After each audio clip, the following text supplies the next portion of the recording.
महानुभाव परिवार न्यूज, जे सत्य तेच. महानुभाव परिवार, आपला परिवार. दंडवत प्रणाम.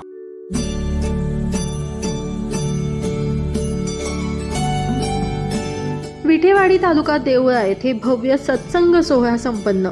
सर्वांना माझा सादर दंडवत प्रणाम. विठेवाडी तालुका देवळा येथे रविवार दिनांक 4 जानेवारी 2026 रोजी श्री दत्त मंदिरात भव्य सत्संग सोहळा संपन्न झाला. या प्रसंगी खामणेकर पिढीतील श्री प्रभूंचा मूर्तिनिष्ठ प्रसाद म्हणजेच दाढेचा विशेष वंदन करण्यासाठी मोठ्या प्रमाणात भाविकांनी गर्दी केली होती. यासोबतच प्रसाद जोड, भोगराम फुलारी, तांबोळ, छिन्नस्थळी व इतर देवपूजा देखील वंदन करण्यासाठी उपलब्ध केली होती.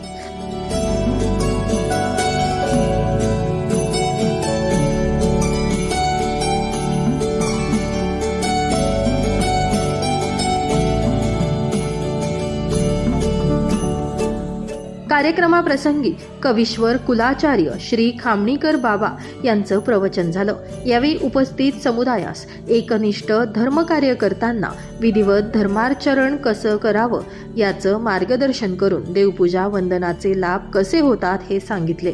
या कार्यक्रमास परमपूज्य श्री विजयराज बाबा शास्त्री श्री क्षेत्र कणाशी व परमपूज्य महंत श्री जयेशमुनी बाबा मराठे गंगापूर तसेच परमपूज्य परम महंत श्री गोविंदराज बुवाजी दर्यापूरकर श्री क्षेत्र कणाशी यांचे मार्गदर्शन लाभले होते. तसेच परमपूज्य श्री संतमुनी दादा पंजाबी केपानगर व परमपूज्य श्री रणजित मुनी दादा पंजाबी श्री क्षेत्र कणाशी यांचं सहकार्य लाभलं. या सत्संग सोहळ्याचं आयोजन कसमादे उपदेशी परिवार अंतर्गत विठेवाडी तालुका देवळा येथील सावळे परिवार व श्री चक्रधर उपदेशी मंडळ व विठेवाडी ग्रामस्थ यांनी केलं होतं. तसेच श्री चक्रधर भजनी मंडळ परिवार मुंजवाड व अजमेर सौंदाणे तालुका सटाणा येथे सर्वज्ञ भजनी मंडळ रवळजी तालुका कळवण यांचं भजन कार्यक्रम झाले. या कार्यक्रमास कसमादे परिसर तसेच चांदवड, नाशिक, दिंडोरी तालुक्यातील महानुभाव उपदेशी परिवार मोठ्या संख्येने उपस्थित राहून गोविंद प्रभूंच्या दाढीचा विशेष वंदनाचा लाभ घेतला.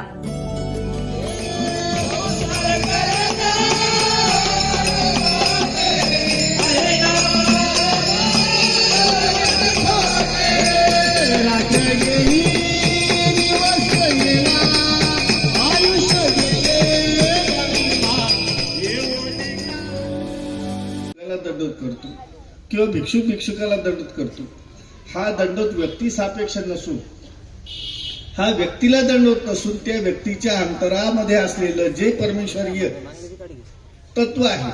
मग कुणाच्या अंतःकरणात नाम साधनात असेल, कुणाच्या अंतःकरणात ज्ञान साधना असेल, कुणाजवळ भक्ती असेल, कुणाजवळ वैराग्य असेल, ज्याच्याजवळ जो गुण आहे तो ईश्वरीचा जो गुण आहे त्या गुणाला तो प्रणाम केला जातो. आणि मग या निमित्तानं हा दर्शन रूपी सत्संग.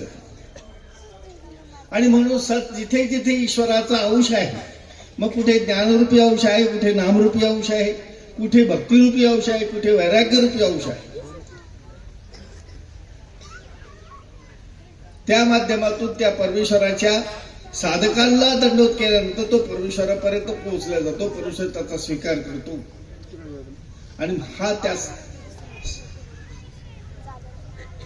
संघामुळे ते सतचा संयोग येतो. म्हणजे जिथे कुठे परमेश्वराचा संयोग येतो, परमेश्वराच्या शक्तीचा संयोग येतो, तो सत्संग आहे.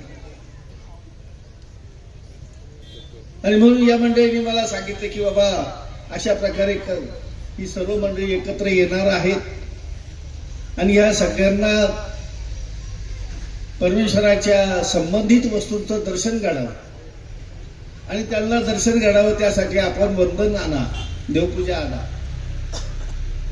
आणि मग तो सत्संग घडावा. सत म्हणजे परमेश्वराचं ज्या ठिकाणी शक्ती निक्षेप आहे, जिथे माया आणि कृपा अशा उभय शक्तीचा निक्षेप आहे, जिथे प्रसन्नता रूप धर्म परमेश्वराचा निक्षेपला गेलेला आहे, त्या वस्तूला नमस्कार केल्याने त्या शक्तीच्या माध्यमातून परमेश्वर तो नमस्कार स्वीकार करतात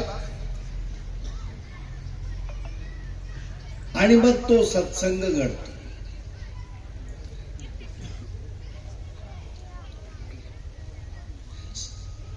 त्या सत म्हणजे ईश्वरीय स्वरूपाचा संग करणे म्हणजे जवळीक करणे म्हणजे सत्संग. आज आपण वंदन केलं, देवपूजा वंदन केली, परमेश्वराच्या संबंधित वस्तूंना नमस्कार केला, वस्त्र प्रसादांना नमस्कार केला. त्याचप्रमाणे श्री गोविंद प्रभूंचा मूर्तिनिष्ठ प्रसाद दाढेच्या विशेषाला आपण नमस्कार केला आणि तो नमस्कार या ठिकाणी आपण करतो. तो नमस्कार परमेश्वर स्वीकारतात. मला वाटतं दर महिन्याला हा सत्संग होतो, दर महिन्याला, आणि म्हणून दर महिन्याला तुम्ही अशा प्रकारे देवपूजा वंदन करून त्या देवपूजा वंदन केल्यानंतर तुमच्या ठिकाणी आलेली जी ऊर्जा आहे, नमस्कार केल्यानंतर निर्माण झालेली जी सात्विक ऊर्जा आहे, ती सात्विक ऊर्जा महिनाभर तुम्हाला काम देते. तुमच्या प्रपंचामध्ये महिनाभर तुमच्या सोबत राहते.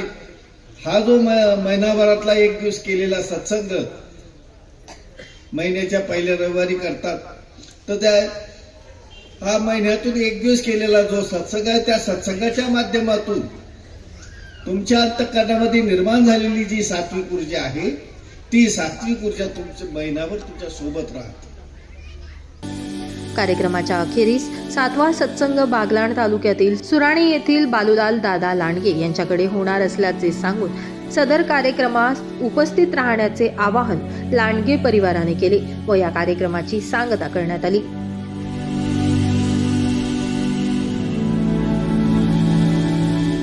आजच्या बातमीपत्रामध्ये इथेच थांबूया.